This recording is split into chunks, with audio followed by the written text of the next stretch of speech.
மட்டும் எந்துக்கு வந்து காக்குறீங்க? உலகத்துல இப்படி ஒரு பொதுச் செயலாளர் எங்கேயாவது பார்த்திருப்பீங்களா ஐயா? கவர்னர் இப்படி நடந்து கொண்டாரே, நீங்கள் என்ன நினைக்கிறீர்கள்? ஒண்ணு கவர்னர் சரியாக நடந்து கொண்டார் சொல்லுங்க, அல்லது கவர்னர் நடந்தது தவறு சொல்லுங்க. ரெண்டுல ஏதாவது ஒண்ணுதானே சொல்லணும். அது முதலமைச்சருக்கு கவர்னருக்கு இடையில இருக்க தனிப்பட்ட பிரச்சனை. ஐயோ ஐயோ, இது ஒரு கட்சி, இதுக்கு ஒரு பொதுச் செயலாளர்.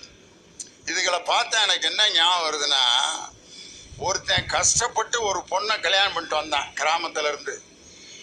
அது ரொம்ப வெக்கப்படுற பொண்ணு. அதை கட்டிட்டு வந்துட்டான். சாந்தி முகூர்த்தத்துல பக்கத்துல உட்காந்துருக்கு.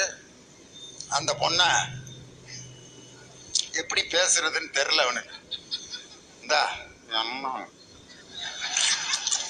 தேடி அம்மா ஏன் கூப்பிட்ட இருக்கு, அப்புறம் கட்டியே வச்சாச்சு, அப்புறம் உன்னைய கூப்பிடாம யாரை கூப்பிடுறது?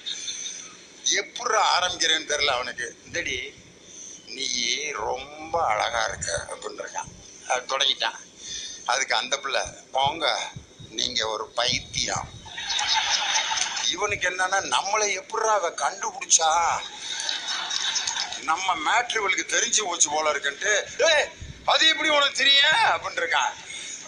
அது எப்படி எனக்கு தெரியும்னா, பைத்தியார் ஆஸ்பத்திரியில் நீங்க 6வது வார்டுல இருந்தீங்க, நான் 7வது வார்டுல இருந்தேன்.